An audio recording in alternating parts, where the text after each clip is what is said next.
माँ का दिल, एक इमोशनल स्टोरी। इंसान के पास जो होता है उसे उसकी कदर नहीं होती है। इस मन को हमेशा दूर के ढोली सुहावने लगते हैं। ऐसे ही समीर है जो गांव की शांति और ताज़ा हवा को छोड़कर शहर की भीड़ में जाकर बसना चाहता है। मिट्टी की खुशबू को छोड़कर शहर का धुआं खाना चाहता है। जिम्मेदारी और मजबूरी इंसान से सब कुछ करवाती है, लेकिन समीर को ऐसी कोई मजबूरी नहीं थी। घर छोड़ते वक्त पिताजी ने बहुत समझा, हमारे यहाँ गांव में इतना है कि हम अच्छे से खा सकते हैं। भगवान की दया से इतना हो जाता है। फिर तो हमारा इकलौता लड़का है, हम चाहते हैं कि तो हमारे साथ ही रहे।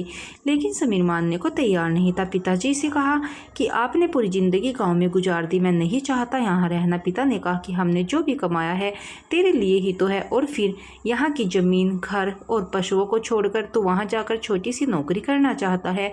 एक बार जो फितूर सर पर सवार हो जाता है वो इतना आसानी से कहाँ उतरता है। जवान बच्चे यह भूल जाते हैं कि माता पिता जो बात कर रहे हैं वो सिर्फ बात नहीं है, उनका अनुभव भी है। समीर नहीं माना, कहा कि अब पहले जैसा ज़माना नहीं रहा है। आप लोग इतना क्यों सोच रहे हो? मोबाइल है और वीडियो कॉल भी है, रोज़ मैं आपको दूर बैठा भी दिखाई दूंगा। समीर नहीं माना और शहर जाकर एक छोटी सी प्राइवेट नौकरी करने लगा। 8 से 10 घंटे की नौकरी के उसे कुल 15,000 मिलते थे। माता पिता को कहा कि वो नौकरी करने लगा है। पिता ने फिर समझाया, बेटा हमें तेरी याद आती है, घर आ जा।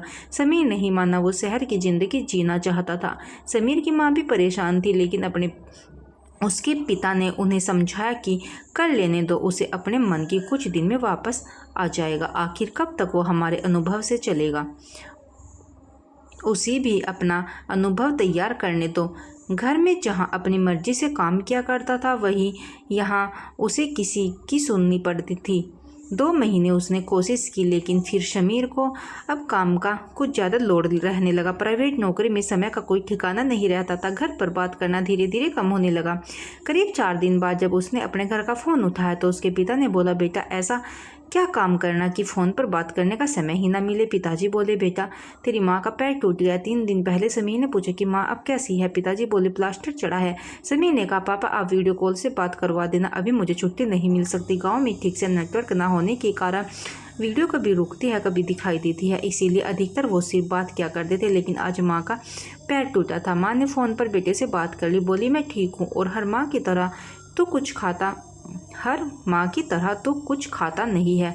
क्या देख कैसा मुंह निकल आया है तेरा। समीर अपने दोस्तों के साथ एक छोटे से कमरे में रहता था। किराया ज़्यादा और जगह कम, इसलिए माँ को हमेशा मना करता था। जो गांव की ताज़ा हवा के आदि उन्हें शहर कहाँ भाएगा। माँ से बात करने के 3 दिन बाद ही समीर की तबीयत खराब हो गई। काम पर भी नहीं गया, वहीं कमरे में आराम कर रहा था। कई बार घर से फ़ोन आने पर उसने उठाया, तब उसकी आवाज़ से ही माँ समझ गई, बेटा बीमार है क्या। बोला, हाँ माँ थोड़ा बुखार है। माँ ने फिर कहा, बेटा घर आ जा, थोड़े दिन आराम करके वापस चले जाना। समीर ने फिर आनाकानी की। अगले दिन समीर अपने कमरे में सोया था, तब दरवाजे के खटखटाने की आवाज़ होने पर दरवाज़ा खोलता है। दरवाजे पर उसके मम्मी और पापा थे। समीर की माँ का प्लास्टर यहाँ आ जाएगी। माँ तुम ऐसे यहाँ क्यों आई, वीडियो कॉल पर बात कर लेते बेटे की बात ख़त्म होने से पहले। अरे आग लगे तेरे फ़ोन में, उससे अच्छा नहीं दिखाई देता, देख कितना दुबला हो गया। और मैं तुझे छू भी तो नहीं सकती। समीर ने अपनी आंखों के आंसू को बड़ी मुश्किल से रोका, क्योंकि उसे पता था कि उसके एक आंसू निकलने पर उसकी माँ के ना जाने कितने निकलेंगे। माँ बोली, बेटा तू नहीं आ सकता होगा, हम तो आ सकते हैं, हमें किसी से पूछना नहीं होता। माँ बाप का दिल तू तब समझ पाएगा जब तेरी कोई औलाद होगी। समीर के पिता बोले, बेटा मैं तुझ पर ज़्यादा दबाव डालकर वापस ले जाना नहीं चाहता, क्योंकि मुझे लगा कि शायद इससे भी तुझे कुछ अनुभव होगा। लेकिन कभी भी परेशान मत होना और हमेशा सब कुछ अपने माता पिता से ज़रूर बताना, और जब जी चाहे तब घर आ जाना। आखिर में समीर ने इन सब से भी सीखा कि वो कितना खुशकिस्मत में है कि उसके पास ऐसे माता पिता हैं। साथ ही मजबूरी नहीं है काम करते रहने की, वो जब चाहे वापस घर आ सकता है। अब वो अपने माता पिता से ज़्यादा प्यार करने लगा था। आपको हमारी यह कहानी कैसी लगी कमेंट करके हमें ज़रूर बताइएगा। धन्यवाद।